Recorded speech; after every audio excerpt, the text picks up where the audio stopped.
Bien, vamos a empezar por introducción entonces a lo que es sistema nervioso, neurofisiología en realidad, y fisiología neuromuscular. Como dice ahí, ¿cuál fue el aporte a las neurociencias para que todo lo que sabemos hoy se pueda hacer, digamos, de forma sencilla, entre comillas, porque el sistema nervioso, ustedes saben, de que no se sabe, por ejemplo, dónde se almacena la memoria, ¿sí o no? Los trabajos de investigación que se están haciendo el día de hoy, gracias a estos aportes, ¿sí? Y lo reconocen, por ejemplo, en la Universidad de Massachusetts hay un doctor que particularmente yo le sigo mucho por su trabajo de investigación que está cartografiando el cerebro, Sebastián Seung se llama. Si gustan lo googlean, Sebastián Seung, él es asiático, pero es docente en la Universidad de Massachusetts. Y él dice, por ejemplo, es un poco para nosotros desmotivante a veces cuando yo me reúno con mis amigos, dice, cuando me reúno con mis amigos y me dicen, ¿y tú qué haces en tu trabajo? Y les empiezo a contar, me dice, yo trabajo analizando el sistema nervioso. ¿Y qué saben? Y le empieza a contar lo que han descubierto y la otra persona, por supuesto, le cuenta y dice, pero entonces no saben nada del cerebro. Y es desmotivante para mí, dice, porque sabemos mucho, pero obviamente no podemos saber dónde hay respuestas que no las tenemos. Por ejemplo, ¿dónde radica la memoria? Nadie la sabe. En el hipocampo. ¿Dónde se almacena la memoria y de qué forma se almacena? Solamente serán las sinapsis entre las neuronas. Pero ¿y cómo se almacena? ¿Cómo puede ser de que yo tenga recuerdos de los 5 años? Y a eso le llama conector. ¿Cómo puede ser de que yo recuerde cosas? ¿Cómo puede ser de que yo tenga déjà vu, por ejemplo? ¿Conocen el déjà vu, no? ¿Cómo puede ser de que, y te dicen que es de vidas pasadas? ¿Sí o no? O los sueños. Entonces, ¿dónde radican? Entonces, ahí cuando no podemos responder ciertas cosas, y él que está cartografiando 1 milímetro de cerebro donde tienen todas las conexiones para saber dónde están almacenándose. ¿Y cuál es el objetivo? El objetivo de la neurociencia hoy en día, en lo que es traspolar, esto es cuento, ¿no? Es introducción, es traspolar tu memoria a un sistema operativo, ¿sí o no? Y es peligroso eso. Y están cartografiando eso. Y él mismo cuenta y dice, sabemos muy poco, pero nosotros que nos gusta la neurociencia estamos contentos con lo que hemos ido desarrollando en este tiempo. Y por supuesto los menciona Santiago Ramón y Cajal, Luigi Galvani, Otto Lewis, y hay Henry, por ejemplo. Hay muchos autores que han contribuido para que hoy en día nosotros podamos entender un poco de lo que es el sistema nervioso y los sistemas de conducción. Entonces, desde ese punto de vista, está ahí colgada esa pregunta que dice, ¿cuáles han sido los aportes que han hecho? Así puntual y concreto, por ejemplo, Luigi Galvani, Santiago Ramón y Cajal y Otto Lewis. ¿Los conocen alguno de ellos? ¿Han escuchado hablar de ellos? ¿Sí? ¿De cuál de ellos? Luigi Galvani, ya, muy bien. ¿Quién escuchó hablar de él?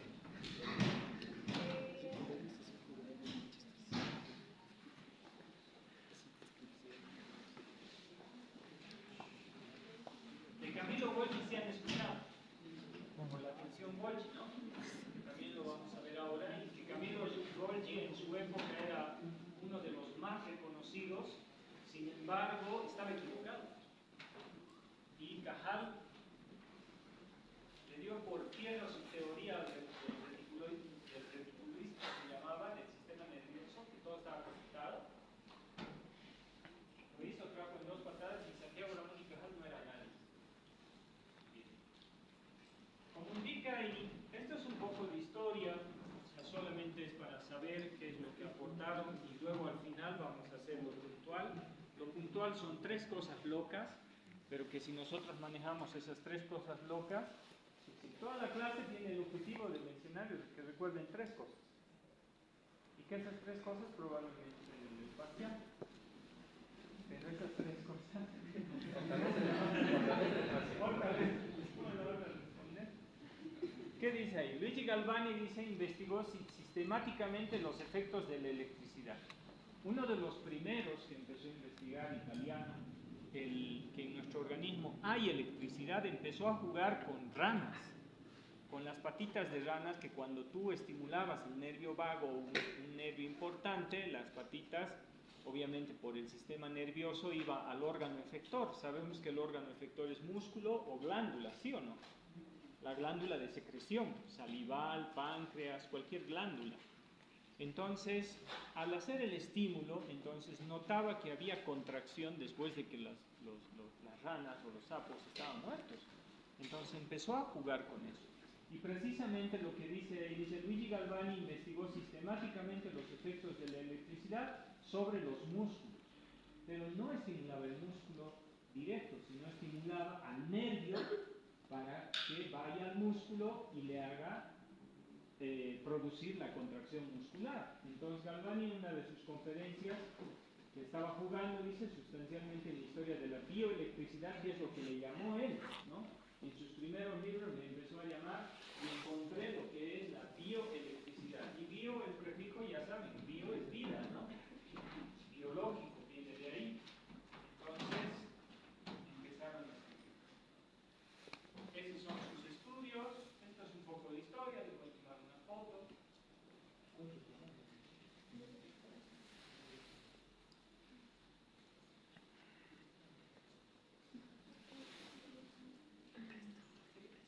Son más, esto lo pueden googlear, qué es lo que hizo.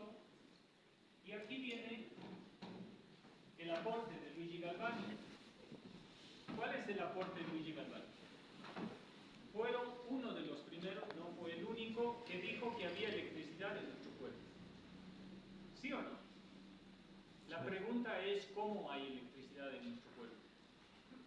Vuelvo a preguntar lo mismo que pregunté en la anterior, que nos llevó acá, digo, en realidad, por eso lo dejé para acá. ¿Recuerdan por qué hay electricidad en nuestro cuerpo? Por el intercambio de análisis capilares. Exacto, por una distribución en realidad irregular.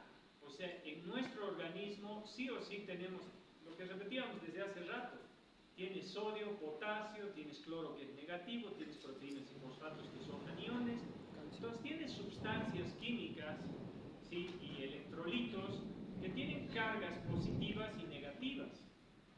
Luigi Galvani no podía saber a ciencia cierta de todos estos elementos en ese entonces, pero ya intuía que debía haber sustancias o moléculas dentro de tu cuerpo con cargas eléctricas. Entonces, ¿cuál fue el aporte de Luigi Galvani? Decirte que en tu cuerpo sí hay una bioelectricidad. Y cuando hablamos de bioelectricidad, ya se intuía de que la electricidad se conduce, ¿sí o no? Tú jalas la corriente desde un poste y la introduces dentro de tu casa para que tenga una distribución. A eso se denomina conducción del impulso nervioso. Entonces, Luigi Galvani, ¿cuál fue su aporte? Decir que había bioelectricidad, había de alguna forma, había electricidad en tu cuerpo, y que hoy sabemos que las moléculas positivas y negativas hacen que haya esa bioelectricidad. Sin embargo, también empezó a analizar lo que es la conducción del impulso nervioso, y quiere decir que nosotros debemos entender cómo se conduce esta electricidad. ¿Por qué? Porque ustedes la van a bloquear. Cada vez, les decía, cada vez que pongan anestésico local, ¿qué van a hacer? Bloquear la conducción del impulso nervioso. Eso es lo que van a hacer. Entonces, si nosotros traspolamos esos conceptos, digamos, al actual, y ustedes lo pueden buscar, es el potencial de membrana de cualquier célula, por ejemplo, se debe a una distribución irregular de estos compuestos con cargas positivas y negativas. Quiere decir que habrá una distribución ¿dónde? En el medio extracelular y en el medio Intracelular. intracelular.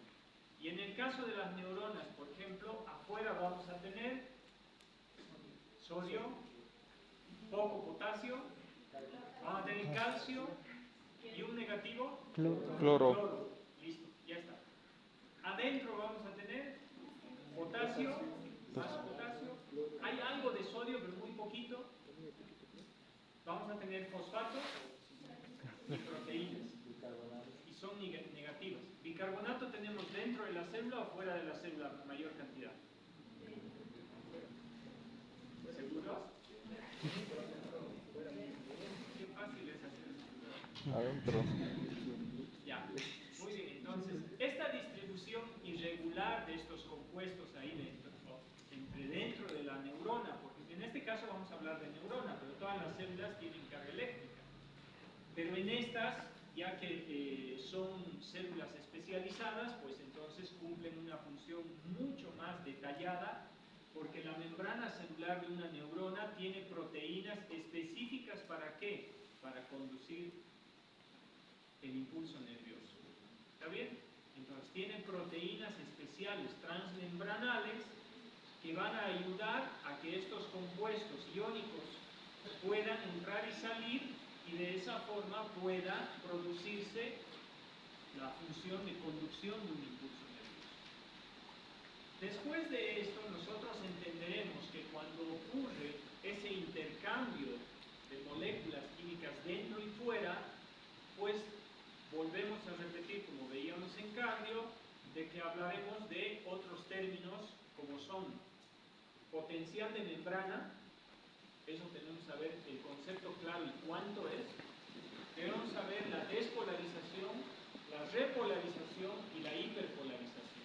¿Está bien? Esos cuatro conceptos tendríamos que desarrollar en estas semanas que vamos a ir hablando de esto. ¿Está bien? Les vamos a hablar un poco. Entonces, no se olviden que la conducción del impulso nervioso se va a dar en una neurona. Pregunta. En la médula espinal hay dos sustancias, blanca y gris. ¿Qué se encuentran en estas sustancias blanca y gris? Ya, está bien. Pero ¿en cuál encontramos los cuerpos neuronales? ¿En la gris? Ya. Y de la sustancia gris de tu médula, ¿hasta dónde va a llegar la prolongación de ese citoplasma celular? Hasta la punta de tu dedo. Para que puedas hacer esto. Como el chavo. ¿Sí o no?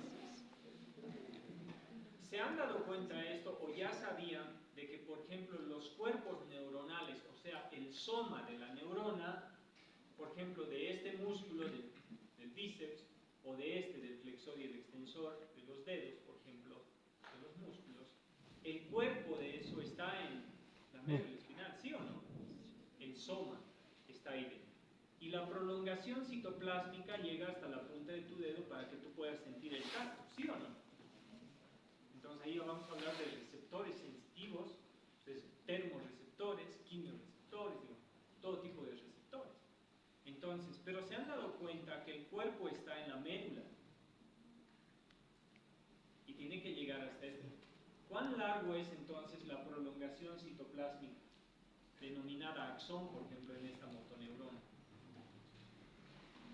Casi 1 metro, ¿no? ¿Sí o no? ¿Verdad? ¿Sí o no?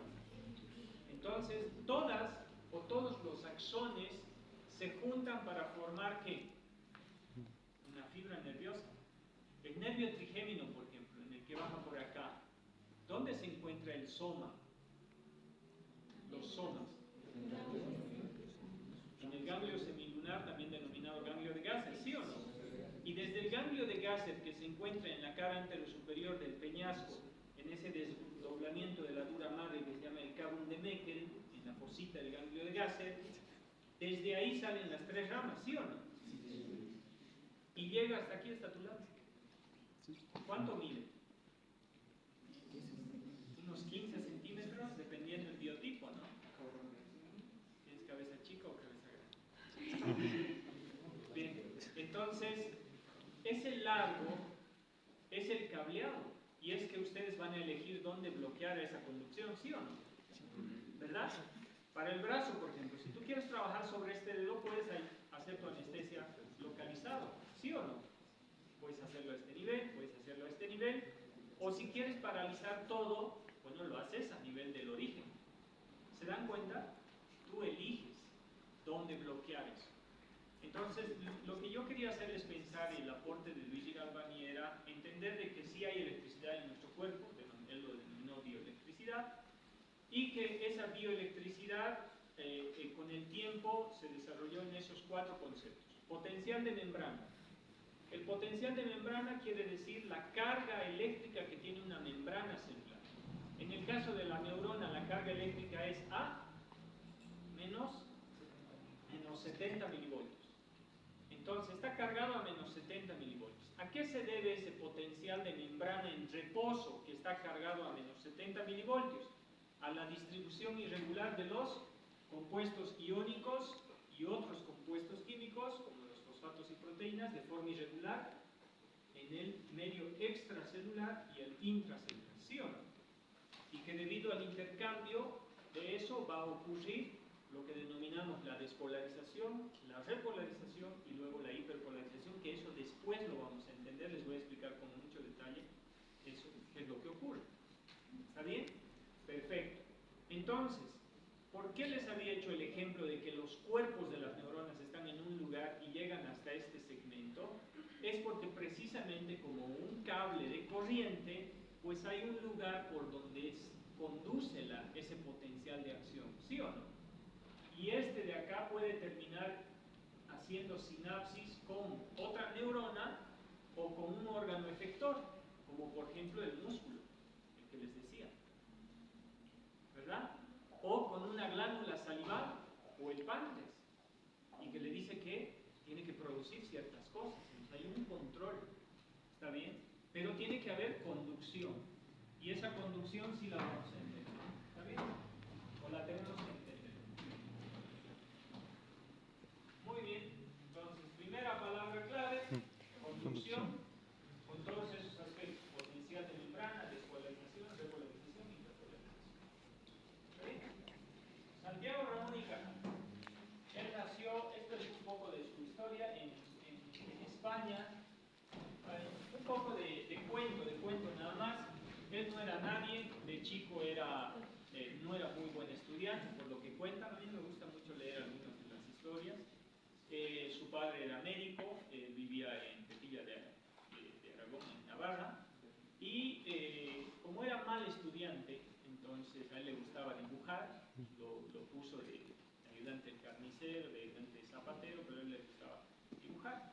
Y por algunas razones de la vida, él, sí, después de un tiempo, decide seguir la carrera de su padre. Entonces estudia medicina, ¿no?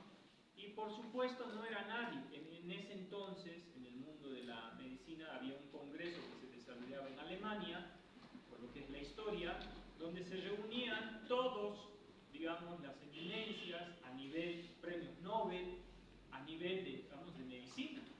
Dentro de ellos, Camilo Golgi. Entonces, él empieza a estudiar a las células nerviosas, después de que fue médico y todo eso. Ahí tengo unas imágenes que a veces les hacía el cuento un poco más largo, ¿sí? Hay un recorrido en España, cuando viajas, digamos, hay un recorrido donde te hacen la ruta de Cajal, se llama, justo por donde vivía. ¿No? Es bien interesante eso. Cuando salió médico, se enlistó, se formó el paludismo, la cátedra de anatomía y después de histología, ¿no? Entonces, para hacerles el cuento corto, Camilo Golgi tenía una teoría en ese entonces. Camilo Golgi era reconocido, ustedes lo conocen por la función Golgi y por otros trabajos de investigación más. Entonces, Cajal no era nadie. Camilo Golgi tenía la teoría del reticulismo, que decía que las neuronas se conectaban. Hoy en día sabemos que si tú agarras un cable de corriente de un extremo al otro, pero si los separas, pues no esperes que haya corriente a este lado, ¿no? Si el origen está allá, ¿verdad? ¿Sí o no? ¿Qué tienes que hacer? Empalmarlo. Esa es la teoría del reticulismo. ¿Ven ahí cómo se empalma? ¿Sí? El cable, pero eso es corriente. En nuestro organismo, Cajal empezó a dudar de eso. Cajal decía, no puede ser, porque empezó a ver las placas y de hecho estudió en los cerebelos de pollo, pero de pollo adulto. Y el entramado, que es lo mismo que está haciendo Sebastián Sion ahora, pero con tecnología 3D, lo hizo Cajal en ese entonces. ¿Sí? Y dijo lo siguiente: no puedo ver porque el enmarañado de las células nerviosas es demasiado grande como para poder estudiarlas. La primera idea que nació de él dice, ¿cómo puedo simplificar el sistema nervioso sin quitarle complejidad? ¿Cómo puedes hacer eso? Y de ahí nació, dentro de lo que cuentan, dice, no voy a ir al cerebro del adulto, del pollito adulto. Tengo que ir al origen. ¿Y qué agarro? Embriones de huevo. El huevo en embriones, donde recién se están formando las células neuronales. Empieza a agarrar y empieza a estudiar y empieza a hacer placas. Y en todas esas placas que empieza a hacer, corrige la tinción de plata para el sistema nervioso de Camillo Golgi. Y no es una sola tinción, sino hace una doble tinción para que haya una diferencia en las prolongaciones. Y cuando sigue las prolongaciones neuronales, se da cuenta, dice, que son contiguas, pero no continuas.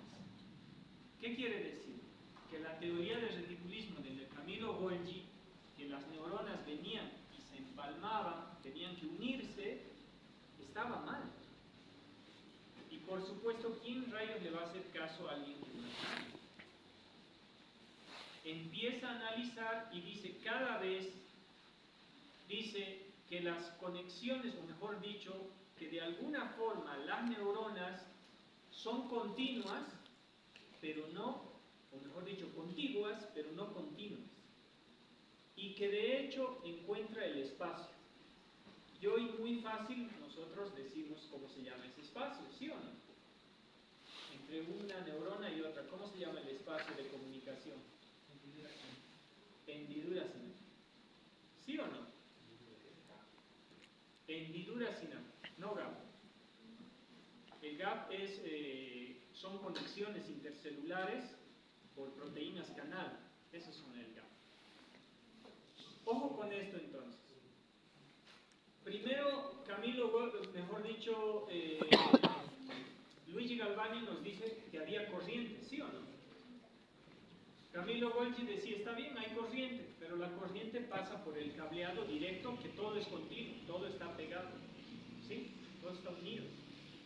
Y llega Santiago Ramón y Cajal y dice, no, son continuas, o son contiguas, pero no continuas.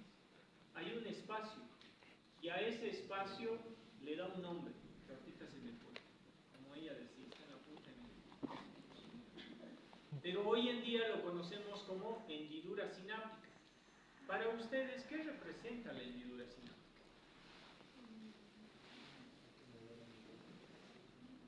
¿Pero qué representaría ese espacio?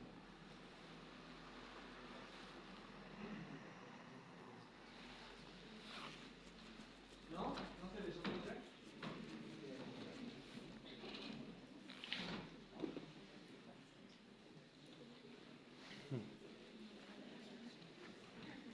A ver, piensen, ¿qué se les ocurre en la hendidura sináptica? ¿Qué pasará?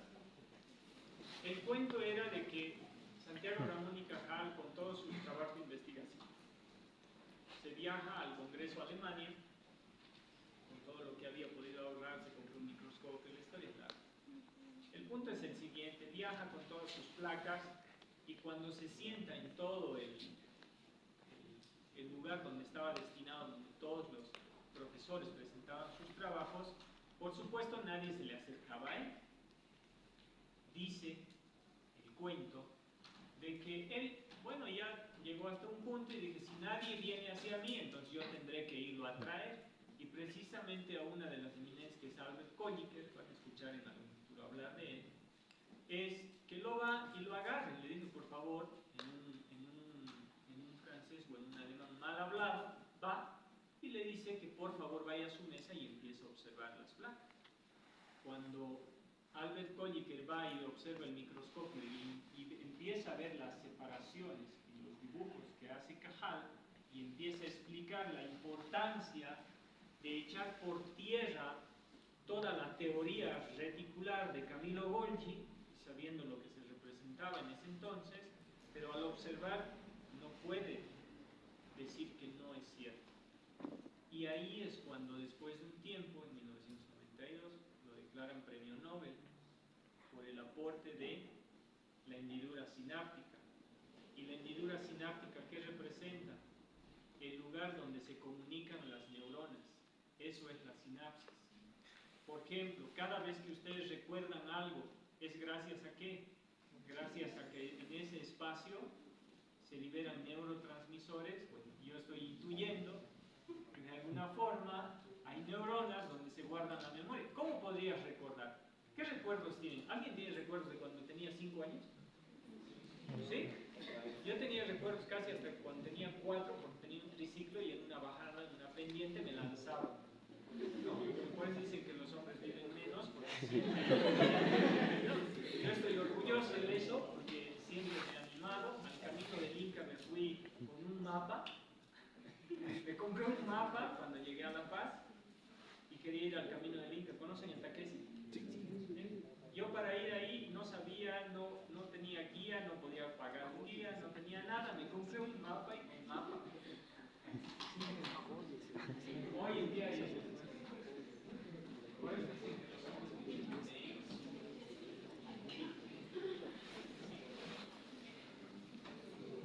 Y estos son dibujos precisamente del Instituto Cajal, porque le hicieron todo un instituto de investigación en España que lleva el nombre de Cajal y están guardadas todos los dibujos que él hizo en ese entonces. Por eso ahora con la tecnología 3D que tenemos, Sebastián Sium todavía no puede hacer y Cajal lo hizo en ese entonces sin nada, en un pequeño microscopio. Y él le llamó, ahora sí, ahí está lo que me había olvidado, huecos que separan las neuronas pero que permiten la comunicación neuronal. Entonces, ¿cuál es el aporte de Luigi Galvani? Que había conducción de un impulso nervioso, o sea, electricidad, ¿sí o no? ¿Cuál es el aporte de Camillo Golgi? Que el lugar donde una neurona con otra se comunican, y a eso también se le llama transmisión de la información. Por ejemplo, ¿qué estoy haciendo yo? Estoy transmitiendo información, ¿sí o no? Pero no tenemos que estar agarrados para que yo les transmita, ¿sí o no? Entonces, la forma de transmitir esta información es a través de la voz, si me preguntan. Entonces, Santiago Ramón y Cajal encontró de que había una separación, pero todavía no descubrió cómo se transmite la información en esta comunicación entre una neurona y otra neurona. ¿Sí? Entonces, gracias a él conocemos lo que son los espacios sinápticos, las hendiduras sinápticas, donde se vierten hoy en día. Y todos estos dibujos son de ese entonces. Fíjense eso. Y hoy, con inmunofluorescencia, lo podemos ver algo así. Y en 3D. ¿No? Esta es una neurona piramidal. Pero fíjense los dibujos que hizo en ese entonces. Así. Eso es cerebelo de pollo. Y todos los puntitos negros, ¿qué son? ¿Ah? No, ¿cómo pues? Los neurotransmisores son más chiquitos. Los cuerpos neuronales. Todos los puntitos negros, ¿qué son? Cuerpos neuronales. Y todas las rajaduras que dice ella son las prolongaciones citoplasmáticas, las dendritas, los axones, que cuando se juntan forman la fibra nerviosa, como un cable de corriente. ¿Sí o no? Pero dice,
Entonces el aporte es este. Gracias a los esquemas, ahora sabemos de que en estos botones hay un espacio. ¿Cuánto creen que tiene ese espacio? 3 micras. 250 amps. El espacio es muy pequeño. Pregunta, solo para adelantar un poco. Ese es como un botón, ¿no? Así. ¿Sí o no? Esto, ¿se nota?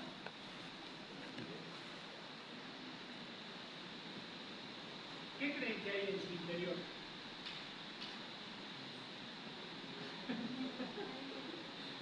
Potasio, potasio, proteínas. Sí, pero no están sueltos los neurotransmisores. Están almacenados Potasio. en unas bolsitas como globitos Ah. que se llaman comúnmente Voltios. no, vesículas sinápticas. ¿Saben? Pero sí sabíamos, no sabemos. Pues ahora ahí su recuerdo en su memoria está. ¿Saben qué está haciendo? Cada vez que recuerda, hay comunicación neuronal. Cada vez que recuerdan, hay comunicación neuronal. Bueno, entonces no se olviden que estos son los famosos botones sinápticos. En esos botones sinápticos dentro hay unas bolsitas que se llaman vesículas sinápticas. Hoy sabemos eso. Y en esas vesículas sinápticas se almacenan ahí dentro los neurotransmisores. Y hay un mecanismo por el cual esto se libera. Eso lo vamos a ver más adelante. ¿Está bien? ¿Por qué les explico esto? Porque ustedes, los que trabajamos en salud, trabajamos de distintas formas para bloquear conducción y transmisión del impulso nervioso. Si yo quiero bloquear conducción, lo puedo hacer con anestesia. Por ejemplo, local. ¿Sí? Coloco un anestésico y voy a bloquear algo aquí. Pero con un fármaco, por ejemplo, con un relajante neuromuscular que van a utilizar ustedes, yo utilizo mucho para los trismos especialmente, hay uno que se llama el Fibrox de 15 miligramos, causa un poquito de sueño, pero es muy bueno. ¿Dónde trabaja? Tiene que trabajar a nivel de los receptores nicotínicos o muscarínicos que aquí hay. Porque ¿esto qué es? ¿Membrana celular, sí o no? Y en esa membrana celular hay proteínas receptoras para los neurotransmisores.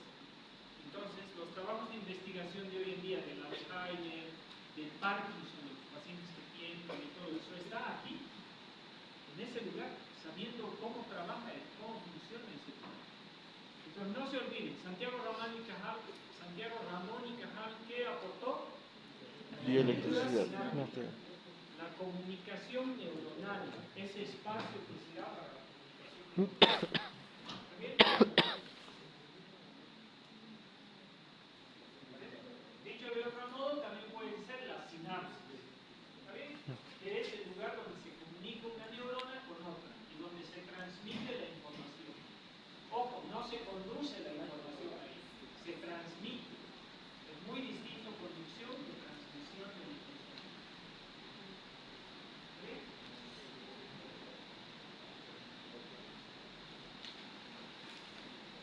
Otro ejemplo. Su historia de Otto Lewis, no sé si será creíble o no creíble, pero cortito igual su historia es, Otto Lewis estaba trabajando sobre el nervio vago y había Sherrington también que estaba trabajando sobre el axón grande de calamar, porque mide 1 milímetro esa estructura nerviosa y era más fácil trabajar a ese nivel. Pero la historia de Otto Lewis es un tanto graciosa porque él dice que después de mucho tiempo de investigación, se le había ocurrido una idea para descubrir lo que descubrió. Pero esa idea que se le había ocurrido era porque estaba durmiendo. Entre comillas, dicen que se soñó y que al día apenas se despertó, quiso reproducir lo que él estaba pensando y lo que se soñó. ¿Y lo pudo hacer? Dice que no. Dice que no, pero para su suerte, dicen los chismes, ¿no? Para su suerte, al día siguiente, no sé cuándo, no tengo el dato, pero se había soñado lo mismo. Pero esta vez al despertarse, como no sé si les ha ocurrido a ustedes, yo a veces trabajo haciendo algunas cosas, cuando me despierto y sé cómo lo voy a organizar, por ejemplo, en posgrado para hacer, a veces me levanto a las 4 de la mañana y empiezo a trabajar, ¿no? Entonces, supongo que dentro de la historia eso es muy común en algunos. Él se soñó, se despertó y fue a hacer el trabajo. ¿Y cuál fue?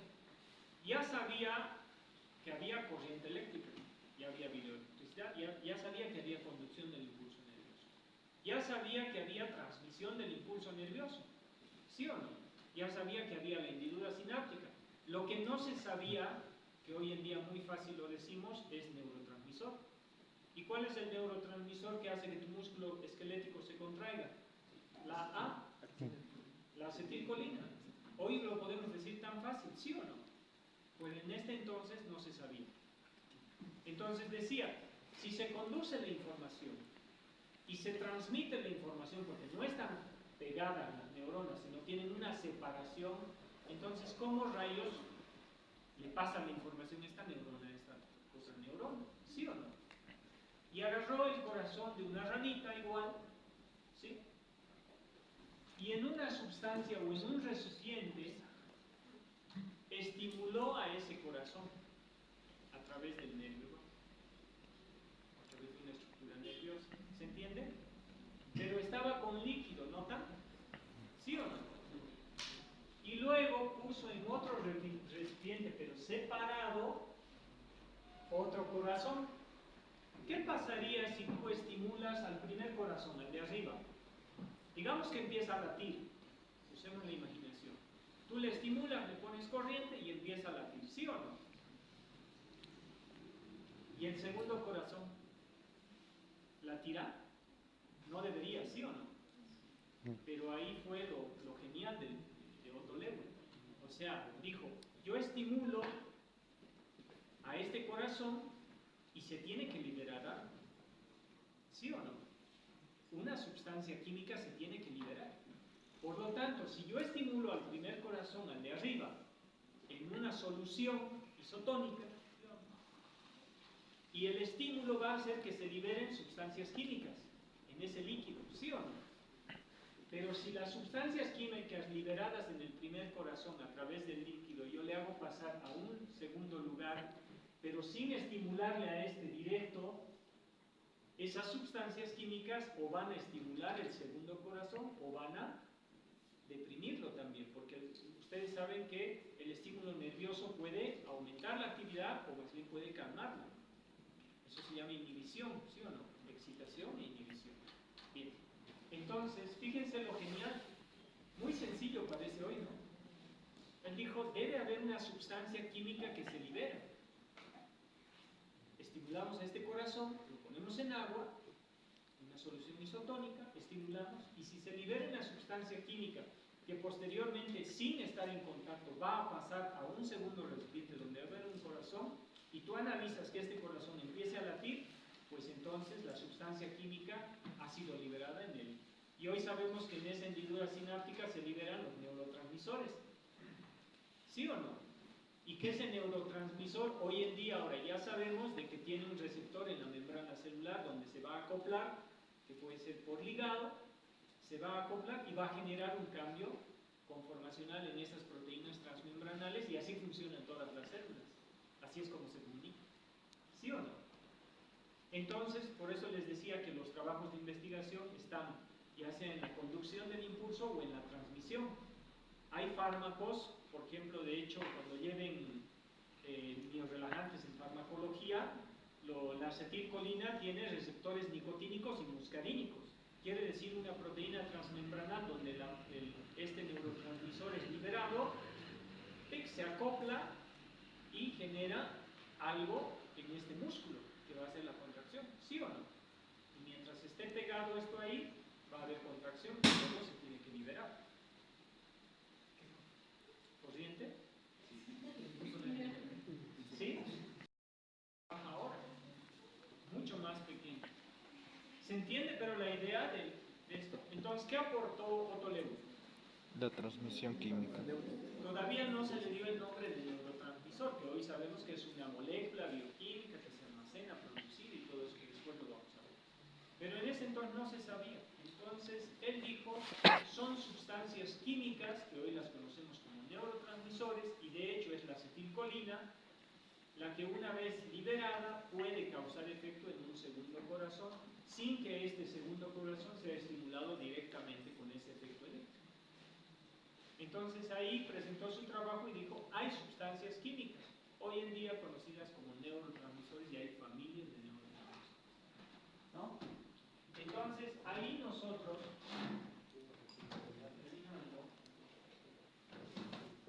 podríamos hablar de transmisión del impulso nervioso, que se da gracias a la sinapsis y gracias a los neurotransmisores, ¿no?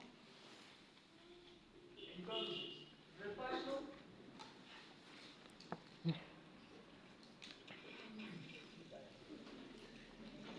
¿Qué descubrió Luigi Galvani? La conducción. Bioelectricidad. Bioelectricidad, conducción del impulso nervioso a vía eléctrica. ¿Y por qué se debe la electricidad? Liberación de aniones y cationes. Porque hay Intercambio de cationes y aniones. compuestos, electrolitos, sustancias con cargas positivas y negativas. Esa distribución es irregular. Y cuando hay un intercambio, los otros conceptos serán despolarización, repolarización, luego vamos, ¿no? Entonces, y todo eso nos sirve para la conducción del impulso nervioso. ¿Qué descubrió Cajal? Hendidura sináptica. La hendidura sináptica. ¿Ve? Esos huecos que se separan y ahí entendemos que se produce precisamente la sinapsis y la conducción. Perdón, la comunicación. Entonces, ojo con esto, no se confundan. La conducción es una cosa. La sinapsis es otra cosa. Gracias a la sinapsis se da la transmisión, eso es otra cosa. ¿Está bien? Gracias a la sinapsis, que quiere decir a esa comunicación, se da la transmisión, o sea, el paso de información de una neurona con otra. ¿Sí? Por eso aquí, si ustedes se ponen a pensar, cuando recuerdan algo, ¿cómo recuerdan? ¿Qué neuronas almacenan esa información? Porque tiene que haber sinapsis. Cuando te viene un recuerdo. A mí me vienen recuerdos de la U, fantástico.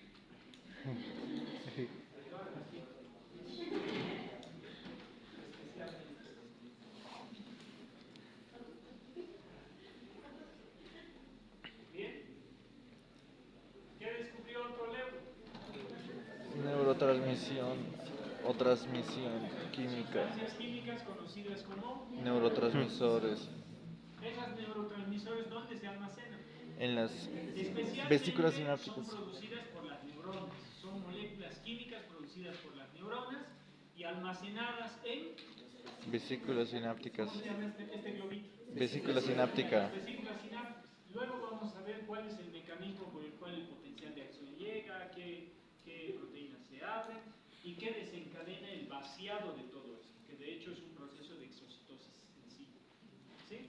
Se liberan los neurotransmisores y en esta membrana postsináptica, o sea, después, digamos que por ahí viene la información, ¿qué tenemos aquí?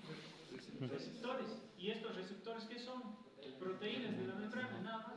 ¿Sí? Con capacidad especial para recibir una molécula química y hacer algo. Y de aquí vamos a saber qué es lo que hace.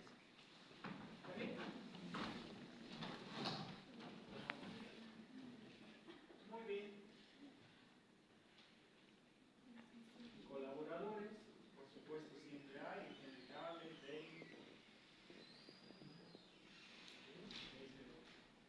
muy bien. Entonces, la próxima clase vamos